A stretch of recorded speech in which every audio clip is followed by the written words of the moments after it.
So I'm gonna be honest. I've tried to do this intro a lot.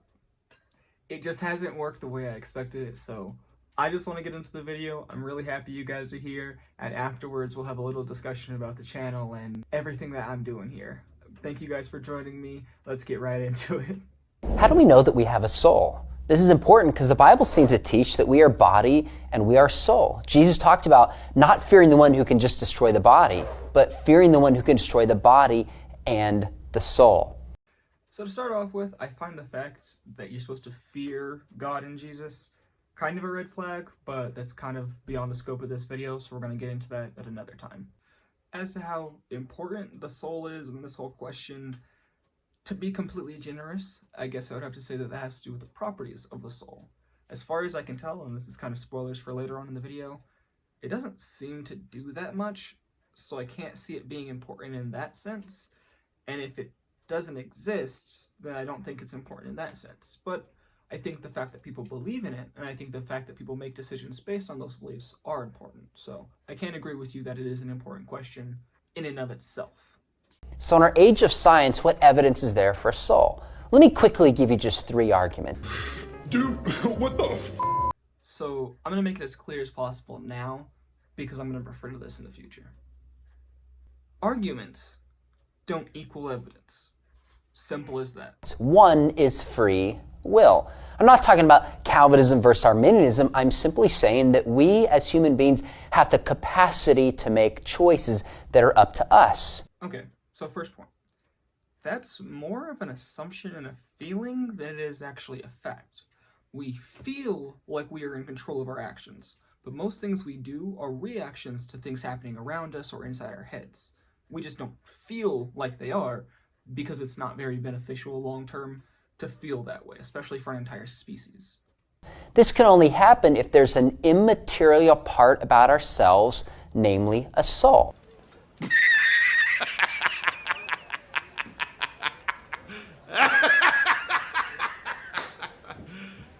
You serious? Because physical things are acted upon by the environment and have no choice. Yet if human beings can look at A and B and C and choose the one that we want, it means there's more to us than purely physical matter, namely a soul. Okay, I'll explain. So when you said that whole physical things are acted upon by their environment thing, your physical thing that's acted upon by your environment. And for the most part, you have very little choice in what you do about it or how you respond to it or how you're acted upon. So you might feel like you choose between X, Y, and Z. But in reality, that feeling isn't evidence. The reason you make the choice that you make between X, Y, and Z is because a lot of other processes and a lot of other information going on inside your brain. That thing you're doing when you make a decision isn't entirely up to you. In fact, it seems like very little of it is actually up to us at all. And that's fine, because that's just how we work. That's how everything works. We don't have full control over what we do, because why would we? A second argument are near-death experiences. And all I mean by near-death experiences are people who die, their heart stops beating, or their brain stops functioning, and they're medically dead, but then they come back and are able to describe things they could not have known from the state that they were in. Personally, I have a lot to say about the topic of near-death experiences. If you have thoughts, leave them in the comments below. I'd love to hear what you have to say. There will definitely be a video on the topic coming out in the future, so definitely subscribe and stay tuned for that, okay? That being said, I'm open to near-death experiences that can and have been verified, but we're not going to see anything like that in this video, and I think it's safe to say that that doesn't make very good evidence. And there are multiple carefully documented in peer-reviewed journal articles about times where this has happened, and people have information they couldn't have known. You're right. This is a topic lots of scientists, real scientists, are interested in. That being said, if you look into these peer-reviewed studies, you find that a lot of what's going on happens to do with brain chemistry and what the brain does when it thinks it's about to die. Not necessarily something spiritual. In fact, you can cause these same effects and these same sensations with drugs and magnets and several other things, and I don't think anyone would call those things particularly spiritual or particularly supernatural, because at the end of the day, these phenomena are things that happen to us in our heads. because we want to feel better. Does that mean we know everything that's going on? Absolutely not. But real scientists and real professionals are looking into this. People with actual experience. So just saying there are peer-reviewed studies without knowing what those peer-reviewed studies say isn't really doing anything for your argument. This doesn't prove Christianity. That doesn't prove the soul is eternal. You're right. They don't prove much of anything. These are all just arguments.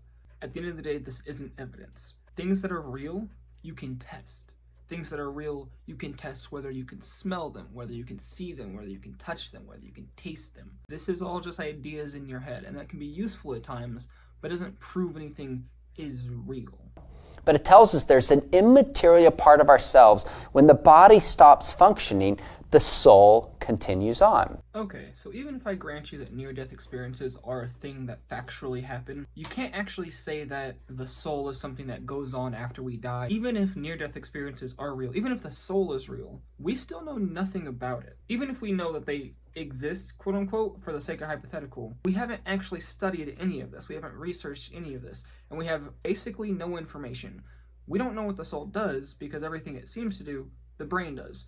We don't know where the soul is because everywhere we've looked inside the body, we can't find anything that would be soul-like.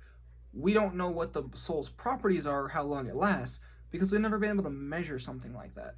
So even if near-death experiences and the soul are real, we have no idea that it's not something that just dissipates after we die immediately. And that's why we haven't been able to measure it. That's highly unlikely because we spent a lot of time measuring the human body, poking around and prodding around in there and figuring out how it works. But even if I grant this hypothetical, the idea that the soul goes on after we die is still a really big jump in logic. And the third reason would be is just to make a distinction between, say, the mind and the brain, or the body and the soul. Well, that's easy. There is none. I don't know if you necessarily misspoke. I'm going to assume you did. Like I've mentioned, everything that the soul seems to do, the brain does. And even the things we don't know what the brain does, they're trained professionals who are looking into this. And do you know what those professionals aren't doing? Praying. They're looking at how people actually act after getting stimuli, and they're looking at people's actual physical brains. They're looking at the physical body and the things that we know for a fact exist. That's why we don't sacrifice virgins anymore.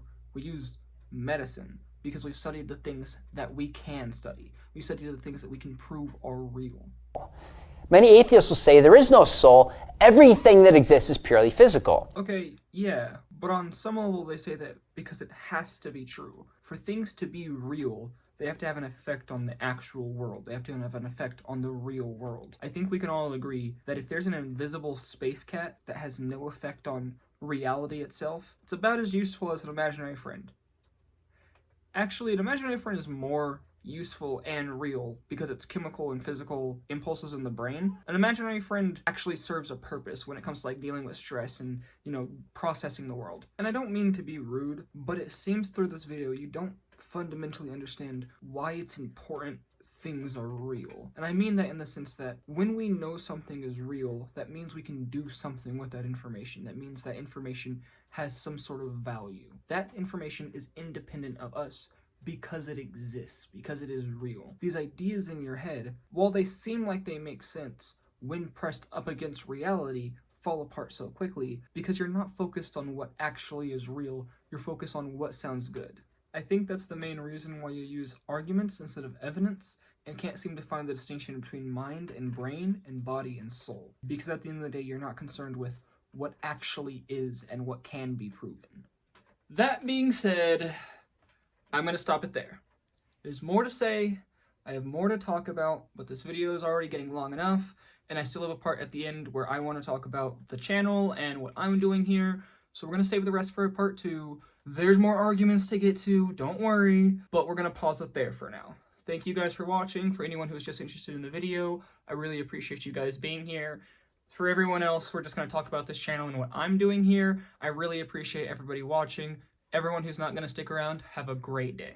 So, for those of you who are familiar with this kind of content, you already have an idea of what I'm kind of going for, more or less your standard reaction channel. I'm not going to be taking stuff uber super seriously, so if you guys aren't into high-level math or high-level science, don't worry about that.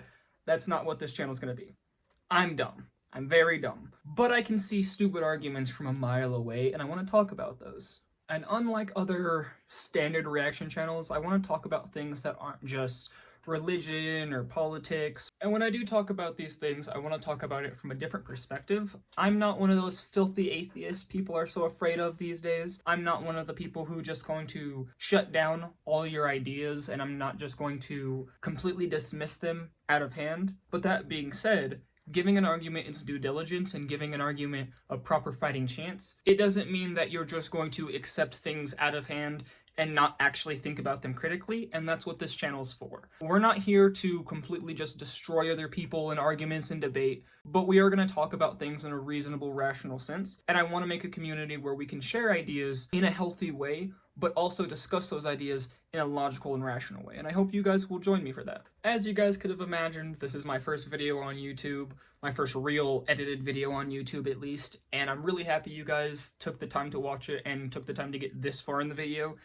If you have, it's only going to get better, it's only going to get bigger, and I really appreciate the fact that you made it this far. But you're already here, you might as well like, subscribe, leave a comment, do something to engage, help this video grow, help this YouTube channel grow, and help spread the word so more people with more opinions could come and share in this community that we're trying to make. Have a good evening, good day, good night, whenever, wherever, and whatever you are. Signing off.